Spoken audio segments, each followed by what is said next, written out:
ये हमारा क्लस्टर बन के तैयार हो गया। अब हम सीधे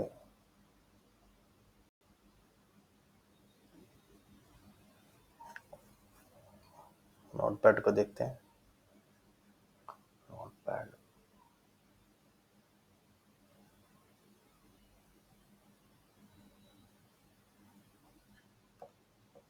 इसको कनेक्ट कर देते हैं माइक क्लस्टर से।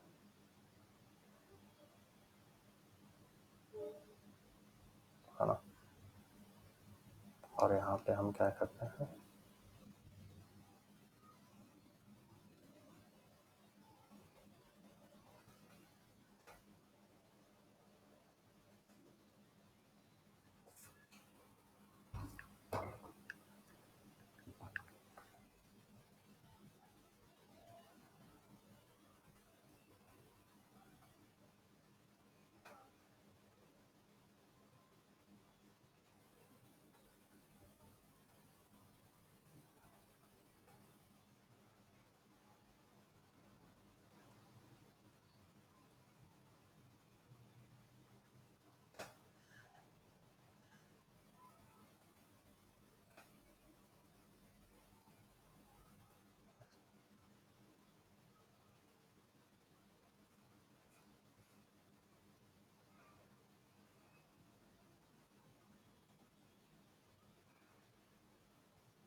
इस तरह से स्प्लिट किया है मैंने और इस तरह से ये बनाया है यहाँ पे, है ना।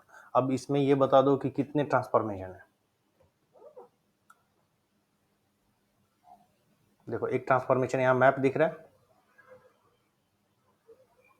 इसमें सब बिल्कुल सारे के सारे, हाँ मैप वैल्यूज, हाँ सारे के सारे ट्रांसफॉर्मेशन है, बिल्कुल सही बात है। लेकिन एक ही है जो वाइट ट्रांसफॉर्मेशन है, दैट इज रिड्यूस बाई की। तो यही है जो स्टेज को डिफाइन करेगा। यानी एक रिड्यूस बाई की है तो कितने स्टेज बनेंगे, 2 स्टेज बनेंगे, है ना। बात समझ रहे हो ना। एक बनता हुआ आएगा और जैसे ही रिड्यूस पाई की उसको मिलेगा वो जंप करके फिर से उधर से फिर से नए सिरे से बनाना शुरू कर देगा, ठीक है। क्योंकि ये वाई ट्रांसफॉर्मेशन है। जैसा कि तुमने अभी बोर्ड पे भी देखा, स्टेज 2 नया स्टेज तभी शुरू होता है जब वो वाई ट्रांसफॉर्मेशन उसको मिलता है ना। ये कंसेप्ट है। अब इसको हम रन कराते हैं और यहाँ पे हम टोटल 1 को करेक्ट कर रहे हैं। और इसमें कितने ब्लॉक्स कितने बनेंगे, ये 1 2 3 4, अब चार नहीं 4 ही बनेगा, 5वें में तो ये उधर चला है। हाँ 6, ठीक है ठीक है, हाँ सही बात है। टोटल तुम 6 बता रहे हो, लेकिन एक स्टेज में कितने ब्लॉक बनेंगे, एक स्टेज में 1 2 3 4। चलो रन कराते हैं,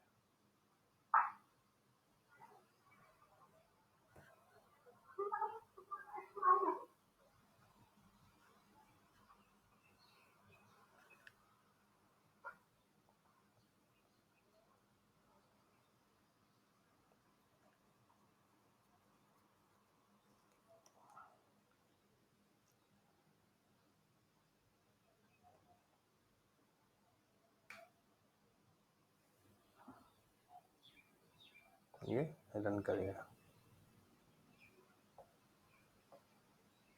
अब हमको जाना कहाँ होगा,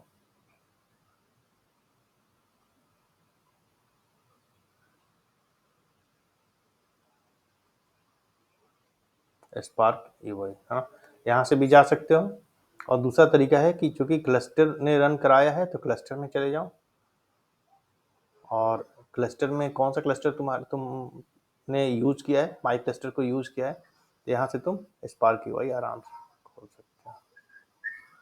इस पर क्लिक कर दो माई क्लस्टर पे, ये ओपन हो जाएगा और ये स्पार्क यूआई ही इनफैक्ट तुम्हारा खुल गया। अब यहाँ पे जाओ,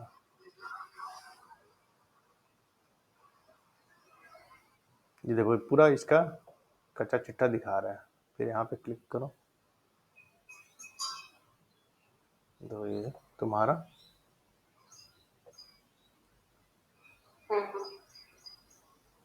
मैंने,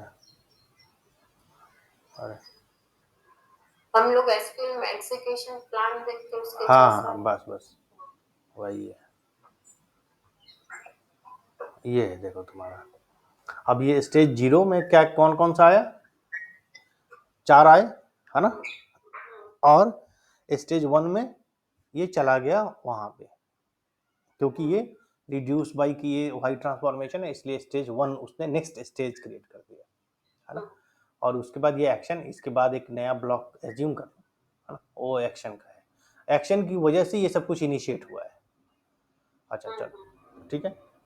अब ये तुम देखो कि यहाँ पे लीनेज ग्राफ भी है, बना रहा है ये, जो एरो वाली बात है ना, ये समझने की बात है। ये एरो, इसको कहते हैं लीनेज ग्राफ। इसमें क्या है कि अगर मान लो कि मैप इस वाले फंक्शन के पास उसका डेटा करप्ट हो गया, नेटवर्क फेलियर हो गया, कुछ भी ऐसी बात हो गई, तो ये डेटा यहाँ पे करप्ट हो गया, तो वो अब क्या करेगा, क्या फिर से वो हार्ड डिस्क से लोड करेगा? नहीं, वो जस्ट अपने पीछे वाले को कहेगा भाई तुम दे दो मुझे डेटा अपना, तुम्हारे पास जो डेटा है मैं फिर से उसको पे प्रोसेस करके अपना डेटा बना लूंगा। तो इसीलिए वो बैकवर्ड वाले का रखता है। देखो ये एरो यहाँ पे है और इसका जो पॉइंट दिखा रहा है यहाँ पे, मतलब इसका एड्रेस इसने यहाँ पे रखा है। ठीक है, ये बात समझ में आ रही सबको? जी। हाँ ना, चलो यही है लीनेज ग्राफ और इसका डायग्राम, और ये कभी भी साइक्लिक नहीं होगा।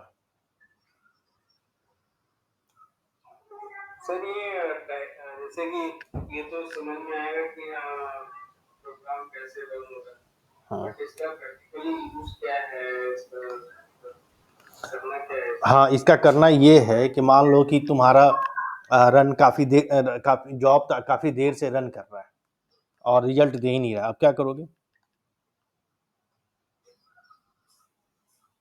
रियल तुम्हारा जो जॉब है, तुमने जब जॉब को रन कराया, वो कंटिन्यूअसली रन कर रहा है और कोई रिजल्ट नहीं आ रहा है, स्टक कर गया है, तो तुम्हें कैसे पता चलेगा कि कहाँ पे स्टक किया?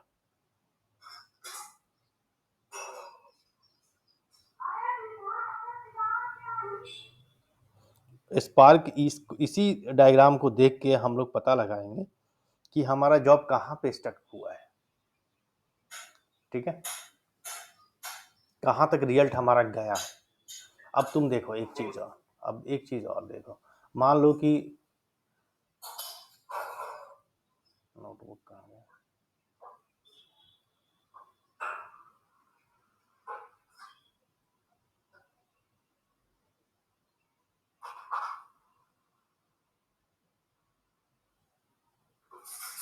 हाँ ये नोटबुक है ना, या फ्लो है सिस्टम का। गुड़गांव का असर इधर भी आ गया है क्या?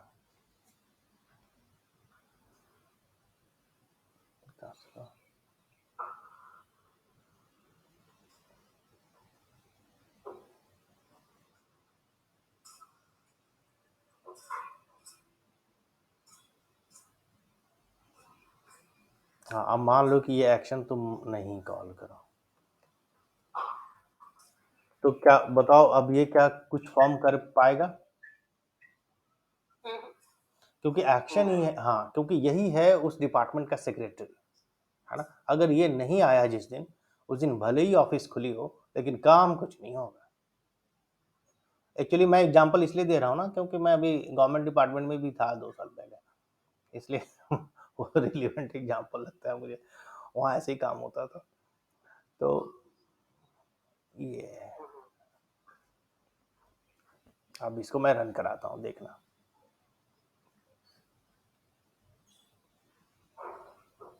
ठीक है, ये रन कर दिया। और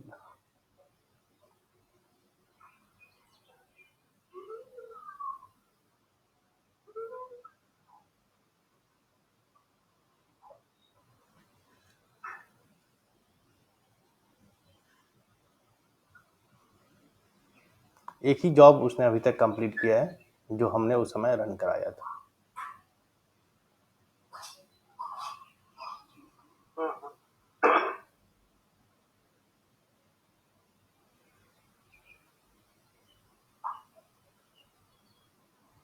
इसका टाइम, इवेंट टाइम देख लो, इससे पकड़ में नहीं आया क्योंकि सेम ही प्रोग्राम रन कराया हमने ना, तो नेक्स्ट वाले को उसने रन कराया नहीं, लेकिन पहले वाले का डायग्राम यहाँ पड़ा हुआ है। तो इसको देखने के लिए रुक जाओ।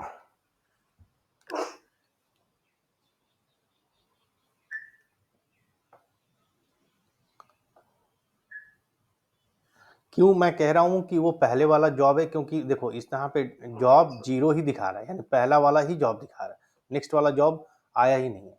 एक सेकेंड, इसको प्रूफ करने के लिए एक काम करते हैं।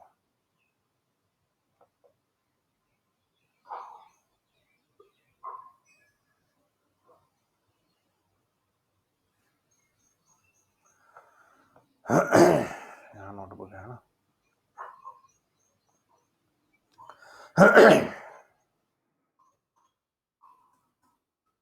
अब इसको हमने रन कराया।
अब देखो इसने कितने जॉब कंप्लीट कराया अभी तक अंकित?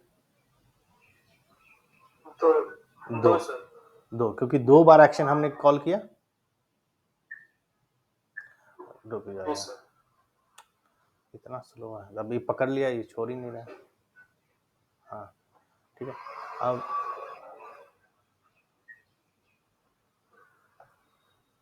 ये 2 बार किया, ये 2 बार 2 जॉब क्यों दिखा रहा है? पहली बार जब मैंने रन कराया था उसमें एक्शन कॉल कराया था, दूसरी बार जब जॉब रन कराया उसमें एक्शन कॉल नहीं किया था, तीसरी बार जब हमने जॉब को रन कराया तो हमने एक्शन को अनकमेंट करके तब रन कराया, इसलिए 2 दिखा रहा है ना। अब चलो यहाँ तक तो क्लियर है कि ये जॉब 2 दिखा रहा है यहाँ पे, है ना, याद रखना इसको। अब यहाँ पे हम एक्शन को म्यूट कर दे रहे हैं, तो क्या अब ये जॉब दिखाएगा? नहीं दिखाएगा, है ना। तो तीसरा जॉब क्रिएट नहीं होगा, ये ध्यान रखना। चलिए एक ही कोड हम लोग रन करा रहे हैं ना, इसलिए कंफ्यूजन हो जाएगा। दूसरा कोड रन करा के दिखाता हूँ, रुको।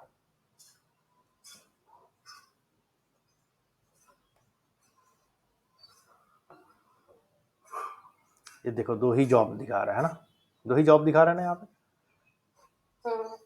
ये टोटल 2 जॉब दिखा रहे हैं, और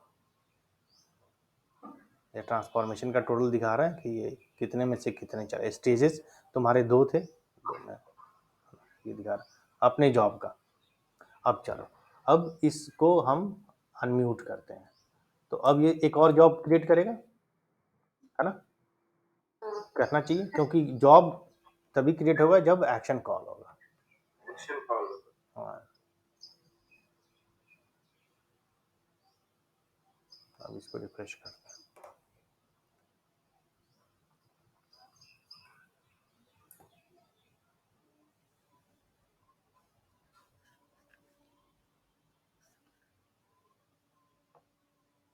देखो अब आ गया ना, कितने जॉब हो गए?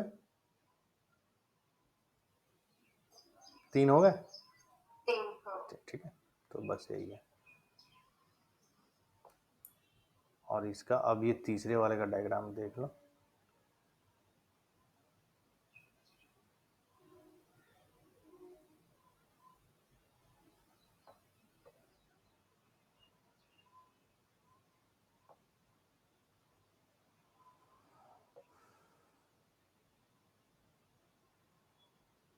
स्लो है।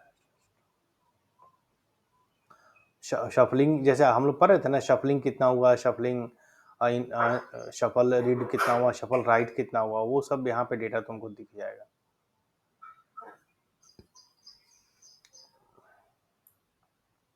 सर सफल रीड सफल राइट सर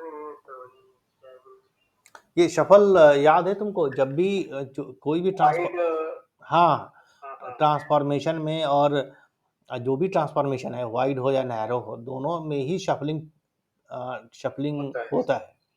वाइड ट्रांसफॉर्मेशन में शफलिंग बगल वाले नोड से भी लेके काम करते हैं, बगल वाले नोड का भी डेटा लेके और शफल करते हैं।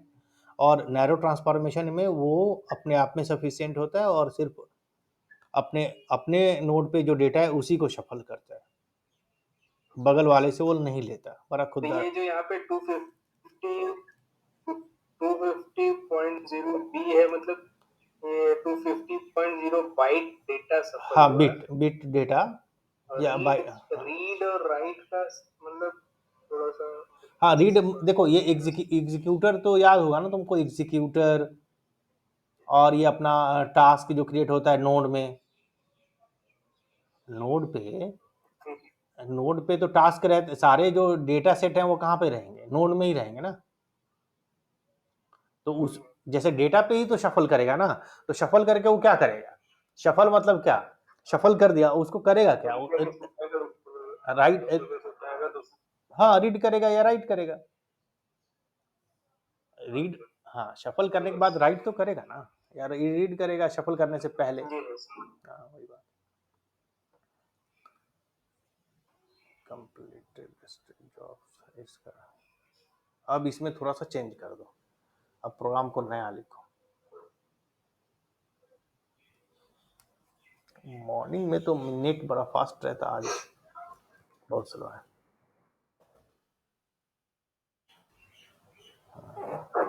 कनेक्ट हो रहा है।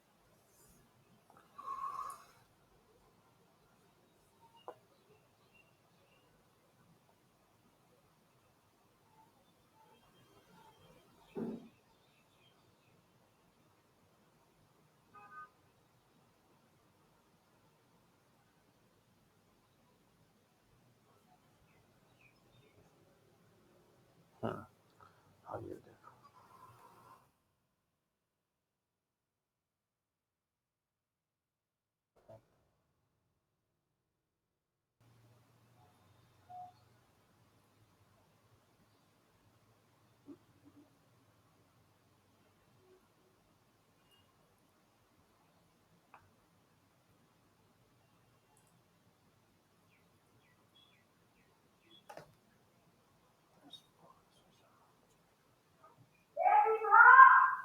अब इसको उठाया हमने और यहाँ डाला, कोड वही है, दो बार रिपीटेड है। एक मतलब फाइल एक ही है, हम लोग उसी डेटा को दो वेरिएबल पे रीड कर रहे हैं ना। यहाँ फर्स्ट वेरिएबल पे, फिर सेकेंड वेरिएबल पे रीड किया, और काम फर्स्ट वेरिएबल पे अभी जो करके दिखाया वही काम फिर से हम लोग सेकेंड वेरिएबल के लिए रिपीट कर रहे हैं, बस और कुछ नहीं कर रहे हैं। और यहाँ पे दो सेम डेटा सेट को रीड करके और दोनों को यहाँ पे ज्वाइन करा रहे हैं, और ज्वाइन कराने के बाद कलेक्ट कर रहे हैं। अब देखते हैं इसका डायग्राम क्या होगा। तो अब ये बताओ कि इसमें डायग्राम जो होगा उसमें कितने ब्लॉक्स बन जाएंगे टोटल? एक ये बनेगा, दो हो गया, तीन हो गया, 4, 5, 6, ये 7, फिर ये 8, ये 9 और ये 10, टोटल 10 बनेंगे, है ना।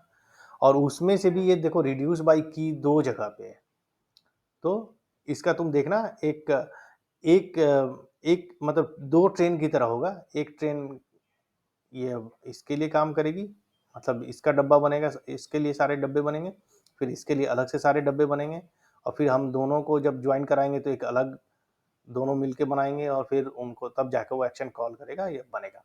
एक्शन कॉल करें इसलिए बनेगा, इसको रन कराते हैं। ये देखना थोड़ा मजेदार होगा।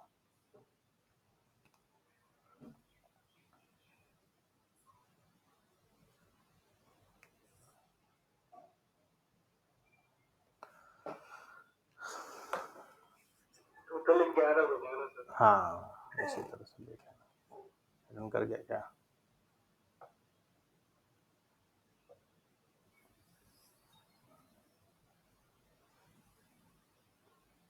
हाँ, ये रन कर गया। अब चलो कंप्यूटर में चलो, यहाँ पे स्पार्क यूआई,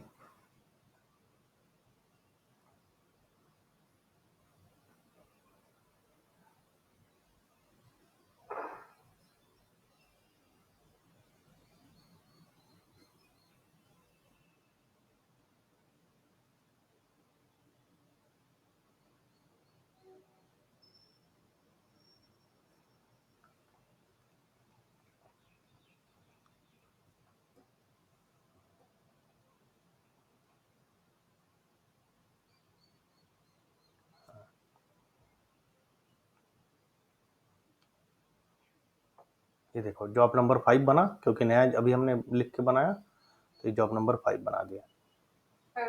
ठीक है, और इसका डायग्राम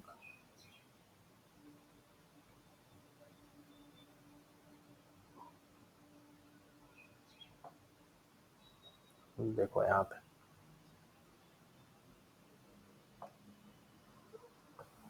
अब ये क्या हुआ, पहले टेक्स्ट फाइल वाला जो पहला हमारा ब्लॉक था, पहले टेक्स्ट फाइल को हमने रीड किया, फिर उसको मैप किया, फ्लैट मैप किया, फिर मैप किया, वहाँ तक चला, और फिर जैसे ही रिड्यूस बाई की किया, ये नया यहाँ पे इसके लिए एक नया स्टेज बना के यहाँ पे ये वाला रिड्यूस बाई की बन गया, है ना। फिर दूसरे फाइल को भी हमने रीड किया, फिर मैप किया, फिर फ्लैट मैप किया, फिर मैप किया, और उसमें भी एक रिड्यूस बाई की है, फिर उसका भी वहाँ पे जंप कर गया, और दोनों को फिर हमने ज्वाइन ऑपरेशन करा दिया था यहाँ पे, तो देखो दोनों का अलग ज्वाइन ऑपरेशन हो गया, है ना, और एक्शन हो गया। ठीक है,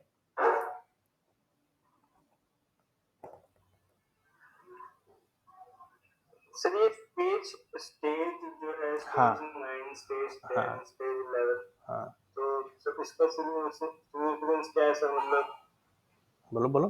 हाँ, तो इसका इसको ये, हाँ, जो वो मत कैसे यूज कर सकते हैं, कहाँ यूज होगा? और ये जैसे सिर्फ एक टर्मिनोलॉजी है, ये पीएजी डायग्राम क्रिएट करने के लिए। स्टेज का यूज क्या है, स्टेज का नंबरिंग क्यों ऐसे पड़ा, ये पूछ रहे हो? हाँ, अंकित, हेलो हेलो अंकित, क्या हो गया यार? रिंकल, मेरी आवाज जा रही है ना तुमको? हाँ सर। हाँ हाँ, हाँ, तो अंकित ये क्या कह, स्टेज का की नंबरिंग के बारे में पूछ रहे हो क्या?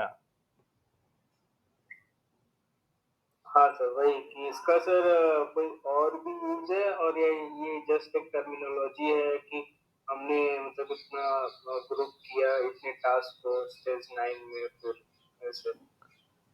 हाँ, स्टेज 9 तो देखो वो 0 से ही शुरू करेगा, और जैसे जैसे जॉब रन कराते जाओगे वो अपना पॉइंट, वो अपना नंबर बढ़ाता जाएगा। तुम्हारे इस जो नए प्रोग्राम के लिए कितने स्टेज उसने क्रिएट किए? 3 किए। नंबरिंग पे डिपेंड करता है कि पहले हमने कितने प्रोग्राम्स रन करा दिया है। तो जैसे 3-4 प्रोग्राम्स रन कराए तो 0 से शुरू किया था सबसे पहले उसने, फिर 0 किया, फिर उसके बाद 0-1 किया, फिर 1-2 किया, फिर 2-3 किया, इस तरह से कर रहा था वो। तो हमारे समय में ये 9 आया, तो नंबरिंग पे ज़्यादा ध्यान नहीं देना है, ये देखना है कि ये कितने स्टेज इसने तैयार किए, है ना। 3 स्टेज तैयार किए, और स्टेज, अच्छा इसका सिग्निफिकेंस पूछ रहे थे ना, इसका फ़ायदा। तो इसका फ़ायदा ये होगा, जब तुम्हारा जॉब स्टक होगा, जब तुम्हारा आउटपुट नहीं आएगा या गलत आउटपुट आएगा, तो तुम्हें ये पता चल जाएगा कि कहाँ तक हमारा वो प्रोग्राम रन कर रहा है सही। अब ये अगर इसने स्टेज यहाँ पे इतने क्रिएट कर दिए, मतलब यहाँ तक वो सही काम कर रहा है, इसके बाद ही कहीं स्टक होगा। अगर स्टक होगा तो वो फिर आगे का क्रिएट कर ही नहीं पाएगा, है ना। ये पूरा एग्जीक्यूशन प्लान इसने यहाँ पे दिखाया है।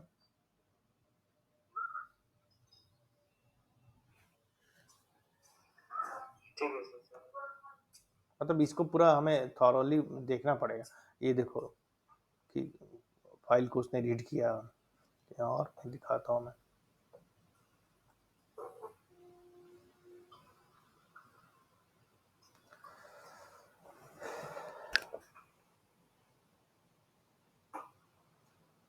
ये जो हर नोड पे हमारा एग्जीक्यूटर होता है, ठीक है, इसको और पढ़ना और डीपली, जब थोड़ा सा और जानकारी हो जाएगी ना तब इसको और डीपली थोड़ा देखेंगे एक बार और।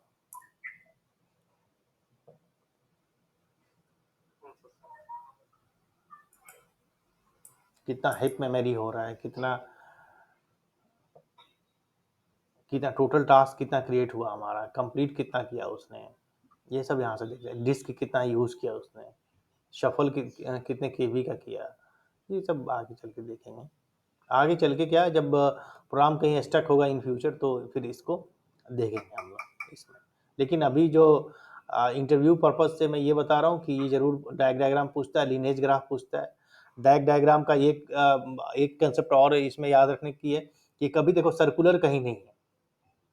फ्लो चार्ट में क्या था कि सर्कुलर भी था हमारा, और डायग्राम में कभी सर्कुलर नहीं होगा। ये फिर से ये एरो इसके अंदर नहीं जाएगा, कभी नहीं जाएगा, सर्कुलर होगा ही नहीं, ये ध्यान रखना है। इसीलिए इसको कहते हैं डायरेक्टेड ए साइक्लिक। डैग में जो ए है उसका ए साइक्लिक फुल फॉर्म है। ए साइक्लिक मतलब जो साइक्लिक ना हो, ठीक ना, बस यही है। तो प्रोग्राम रन कराओ, जितने भी प्रोग्राम्स तुमने, अच्छा वो जितने प्रोग्राम्स अभी तक तुमने लिखे हैं ना अंकित, उसका स्क्रीनशॉट ग्रुप में भेजना, जैसे बाकी लोगों ने भेजा, रिंकल ने, सौरभ ने, तो वो एक अच्छा प्रैक्टिस है। और डायग्राम वगैरह पे भी प्रैक्टिस करो तुम लोग, ठीक ना। तो आज इतना ही रहने देते हम लोग। ठीक है। ओके,